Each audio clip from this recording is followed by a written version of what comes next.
Sa lahat po ng aking mga taga-subaybay, mga manonood, mga nagmamahal po sa akin, mga nag-a-idol po bilang isang vlogger po ng mga hayop, ay kayo po ay binabati ko ng isang mapagpalang araw ng Biyernes.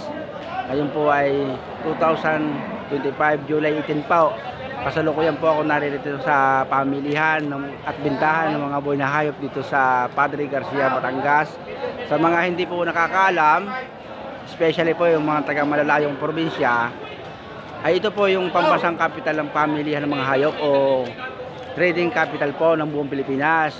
Dito po dinadala yung mga hayop nang gagaling sa iba't ibang probinsya at dito po nagbibilihan. Kalimitan po dito mga Batanggenyong negosyante pumupunta sa ibang probinsya at namimili sila, may mga tauhan sila, may mga ahente, tapos dito sila magbibilihan.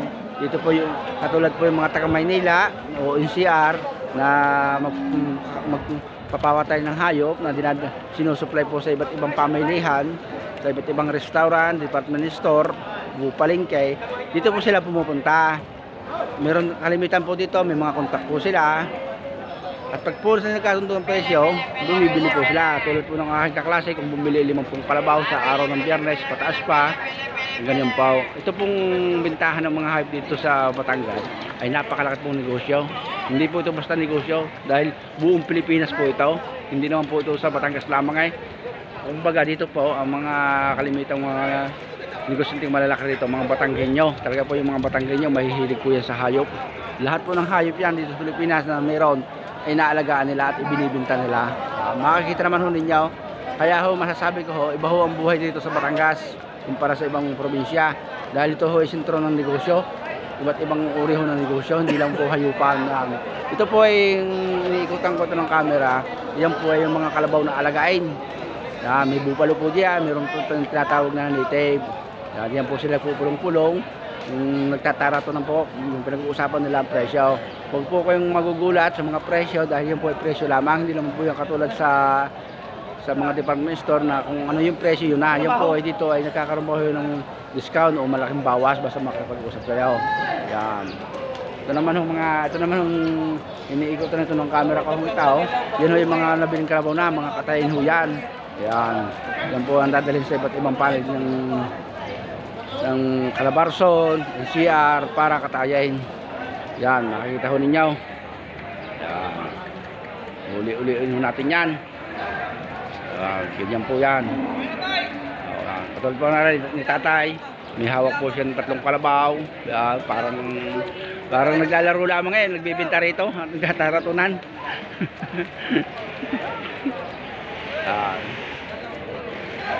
At ang pagdadala po dito ng hayop dito sa Batangas, yan po ay may mga permit din.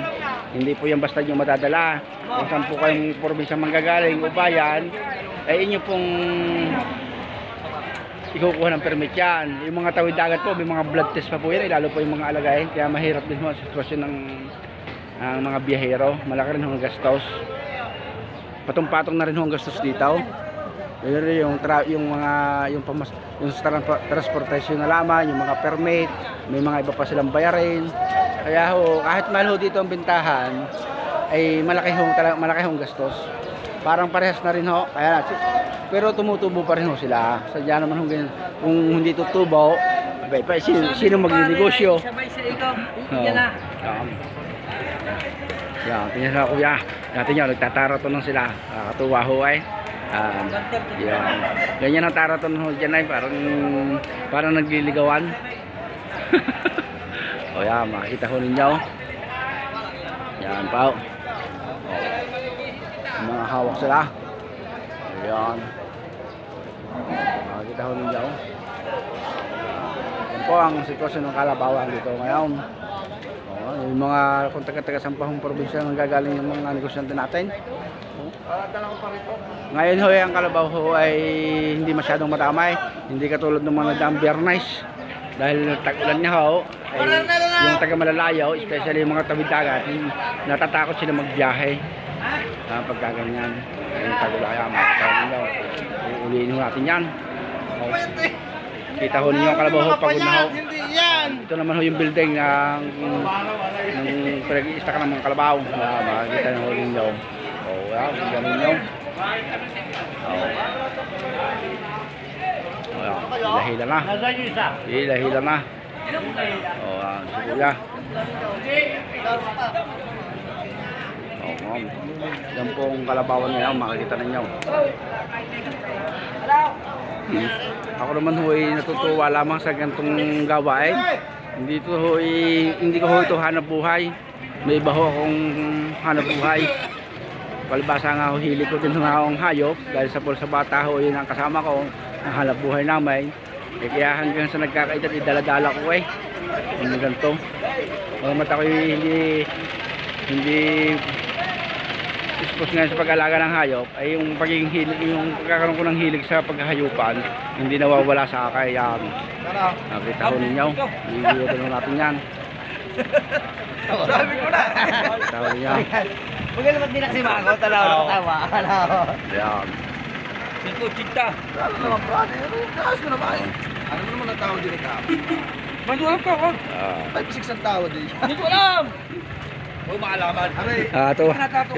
Nakakatuwa ho mag-usap ang mga nagbibintahan. Ang mga batingin yung mga negosyante. Parang magbabagay pero mamahay kasundo. Ang mga Batanggay nyo ko na sadya kong ganyan magsalita. Kala mo may kababag pero magkaibigan ho yan. Nari Kuya, pa-umis-umis lang yan. Mabait yan. Hindi nga makabili. Ano ka, bibili kayo? Magbibinta. Ano yung mga baka yan? Vlog natin niya mamaya. Tatay mamaya. Taga-saan ka kayo? Mimiri. Mimiri. Binimili din ninyo doon, ano? Mga binili din ninyo doon? Dito rin. Yan, tingnan ho ninyong ayos ang ating kalabawan. Ay, sa tatay? Nakatali pa ho.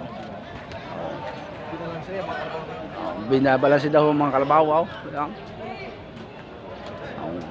Tingnan ko kahit saan kayo pumunta sa sulok. Ay may mga kalabaw na nakatali. May mga kalabaw na nakatali. Tingnan nyo, ito na nakatali. Yan. Yan. Mag-ina ang kalabaw. Ito, mag-ina. Ay, mag-ama pala yan. Babae at lalaki. Yun sabi ko namin mag-ama, wala akong magawa. Ayan. Ang hanggang naman ho ng pagbablog kong ito, makatulong sa ating mga magsasaka para malaman nila kung saan sila nagbibenta, paano nila ibenta. Dahil yung taga-Manalayong probinsya po, hindi nila malaman kung saan ibibenta. Sila daw ay nababarat. Adi alam na ho ninyo ngayon, mga taga-Manalayong probinsya. Kayo na lang gumawa ng paraan paano kayo makakabiyahe. Hindi ko kaya sagutan yan yung pagbibiyahe. At yun ay malaking obligasyon. Yan, yun ang sitwasyon ng kalabawan ngayon. God bless po. Nawa po lahat ay pagpalain ng Diyos ng mahal pa ng Diyos. God bless.